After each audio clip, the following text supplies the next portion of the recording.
बच्चों आज हम लोग मॉडुलस फंक्शन के बारे में पढ़ेंगे। मॉडुलस फंक्शन है क्या चीज़? मॉडुलस फंक्शन को हम लोग एब्सोल्यूट वैल्यू फंक्शन के नाम से भी जानते हैं, यानी एब्सोल्यूट वैल्यू जिसका मैग्नीट्यूड सिर्फ कंसर्न है, डायरेक्शन से कोई कंसर्न नहीं है।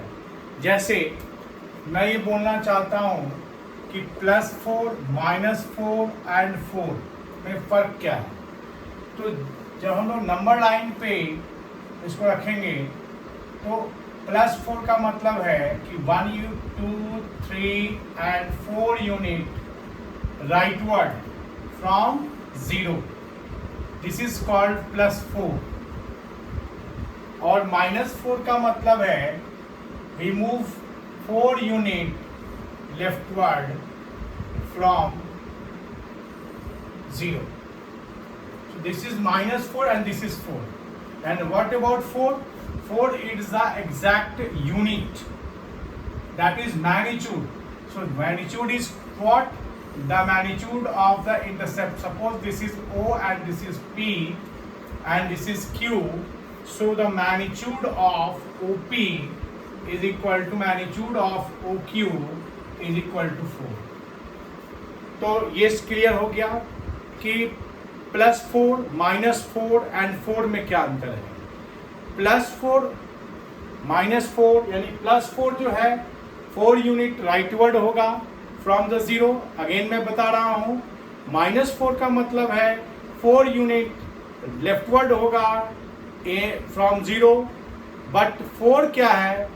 इस O से P का मैग्नीट्यूड और O से Q का मैग्नीट्यूड, यानी that is OP is equal to OQ is equal to 4। So this is the difference of between +4, -4 and 4. The second thing is, ये तो एक बात हो गई हमारी। दूसरी बात हो गई, मैं बोल रहा था मॉडुलस और एब्सोल्यूट वैल्यू फंक्शन, है ना। इसको पीस वाइज फंक्शन के नाम से भी हम लोग जानते हैं। इसको हम लोग पीस वाइज फंक्शन के नाम से भी जानते हैं। इसको हम लोग लैडर फंक्शन के इसको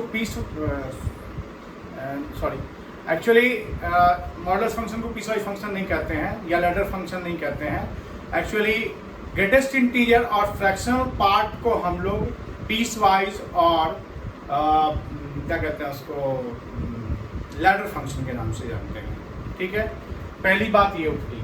दूसरी, तो मॉडुलस क्या है? What about modulus function? Modulus function क्या है? इसको हम लोग एब्सोल्यूट वैल्यू फंक्शन के नाम से भी जानते हैं। एब्सोल्यूट वैल्यू फंक्शन के नाम से भी हम लोग जानते हैं। तो ये है क्या और ये आया कहाँ से है? इसका क्रिएशन कैसे हुआ? इसके बारे में लोगों को पता कैसे चला? तो मैं ये कहूँगा कि जब हम लोग x² का स्क्वायर रूट निकाल रहे हैं, when we try to find out the square root of x square, we will write it modulus of x. We'll write it modulus of x. And suppose this is equal to y, or you can say y is the function of x. This is equal to x square, and this is equal to modulus of x. It means when we try to find out the square root of positive quantity, we'll get always the positive value. I mean to say, example मैं अगर दूं, √4 की value सिर्फ +2 होगी, √9 की value सिर्फ +3 होगी। अब किसी बच्चे के दिमाग में ये क्वेश्चन उठता है कि what about the square root of -4? So ये 3rd सेंचुरी में जो है पिरामिड का वॉल्यूम निकालने के समय में ये नेगेटिव स्क्वायर रूट का कॉन्सेप्ट आया था, यानी कि how will you find out the square root of negative quantity. And at the end of 16th century, and it may be in 17th century, they assumed that a quantity I, and this is known as iota, and this is called imaginary quantity. This is called imaginary quantity. यानी imagine किया गया, ठीक है। And this is equal to under root minus one, so we can say i square is equal to minus one. ये negative का concept हुआ। But when we try to find out the square root of positive quantity, we will always get the positive value of the square root of a positive quantity. Okay, so after that, so many students think the square root of under root 4 will be plus minus 2, and बच्चे क्या reason देते हैं कि 2 का square का power 1/2, 4 can be written as 2 square. So 2 will cancel, we will get 2. And again they say minus 2 का square to the power 1/2 and we will cancel minus 2. But this is the wrong process. Because अगर मैं minus 2 का square लिखूं और इसका power 1/2 लिखूं, तो by the help of law of indices minus 2 का पावर 1/2 का पावर 2 भी लिख सकते हैं हम लोग। And this is our complex quantity and you will get the value after the using i. So and ये चीज कैसे इंटरचेंज कर सकते हैं, x to the power n to the power n is equal to x to the power n to the power m is equal to x to the power m into n। ये इस point के behalf पे मैंने ऐसा कुछ लिखा। तो यहाँ पे square root of this is what, this is under root minus 2 and to the power 2। So under root यानी कि लॉ ऑफ इंडिसेस जिसको कहते हैं सर्ट्स में, यानी कि x कभी भी नेगेटिव नहीं हो सकता। x क्या नहीं हो सकता, नेगेटिव नहीं हो सकता। यहाँ हम लोग जो डिफाइंड करते हैं अंडर रूट स्क्वायर रूट को, अगर तो स्क्वायर रूट को हम लोग डिफाइन करते हैं under root x, this is greater than or equal to 0 for all x belongs to R plus union 0, यानी कि real positive number that is what, that is x is greater than equal to 0। x greater than equal to 0 के लिए ये हमेशा positive होगा, will not take the negative value। so इसको हम लोग फंक्शन की भाषा में डोमेन भी कहते हैं, है ना। उसके बारे में मैं अगले लेक्चर में डिस्कस करूंगा। फंक्शन की भाषा में हम लोग डोमेन भी कहते हैं इसको। अब सवाल ये होता है कि what about modulus of x। So when we try to remove the modulus we will write it plus when x is positive, यानी कि x का वैल्यू अगर पॉजिटिव लेंगे तो इसको मैं प्लस x लिखूंगा, एंड जब x की वैल्यू 0 लूंगा तो ये 0 होगा, और जब x की वैल्यू नेगेटिव लेंगे, देखो ये यहाँ ध्यान देने लायक बात है कि x की वैल्यू कैसी आ रही है, तो x की नेगेटिव वैल्यू हम लोग ले रहे हैं। तो लेकिन मॉडुलस क्या है, हमेशा पॉजिटिव मैग्नीट्यूड को रिप्रेजेंट करता है।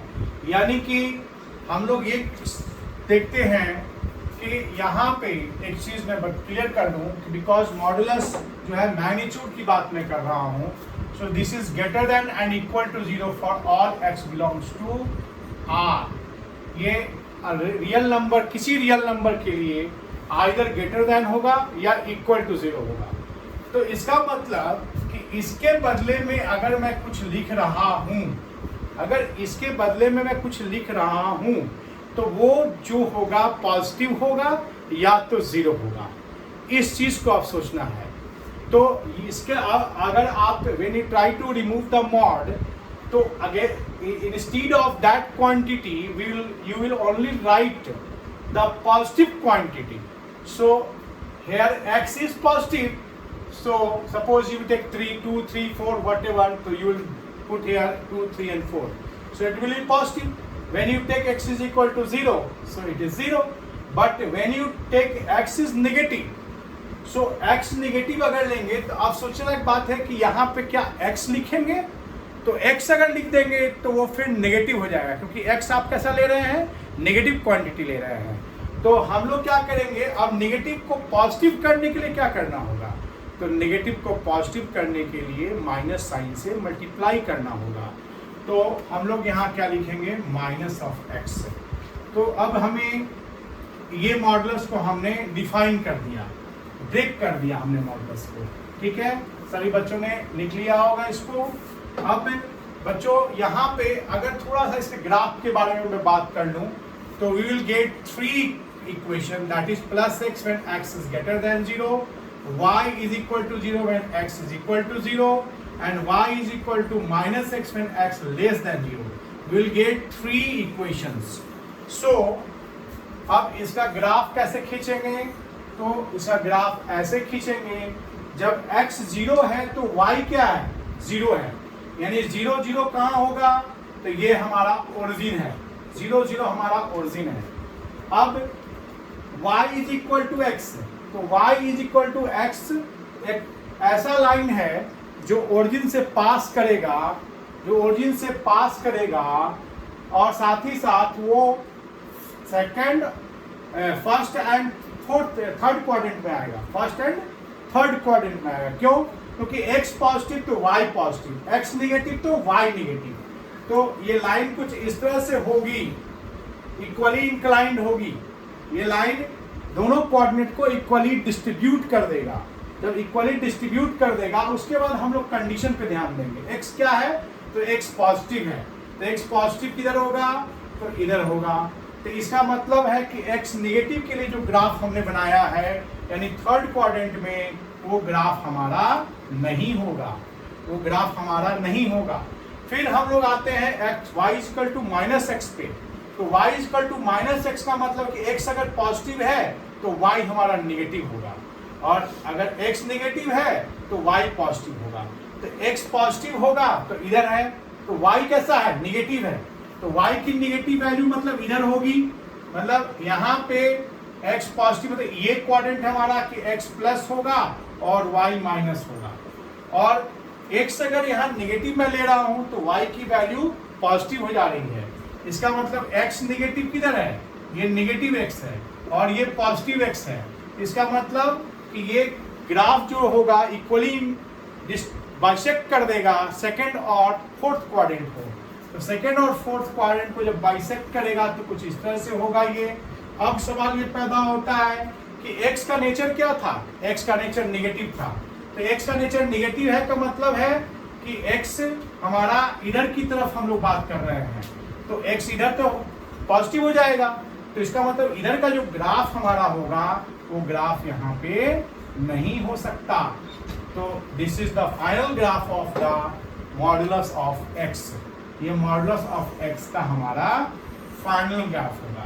अब यहाँ पे आप इक्वली इंक्लाइंड का मतलब है ये पूरा क्वाड्रेंट 90 डिग्री का है। अब ये इक्वली डिस्ट्रीब्यूट हुआ तो ये 45 डिग्री होगा, ये भी इक्वली डिस्ट्रीब्यूट हुआ, ये दोनों एंगल इक्वल है तो ये 45 ये होगा, तो ये 90 प्लस 45, तो टोटल एंगल जो ये बनाएगा 135 डिग्री बनाएगा। तो आज जो है बच्चों मॉडुलस के बारे में मैंने इतना इंफॉर्मेशन दिया है। अगले लेक्चर में मैं इससे रिलेटेड क्वेश्चंस और इसको कैसे हम लोग यूज करते हैं, यानी ये एज ए टूल कहाँ यूज हो सकता है और कैसे हो सकता है, इसके बारे में अगले लेक्चर में मैं बात करूंगा। Thank you.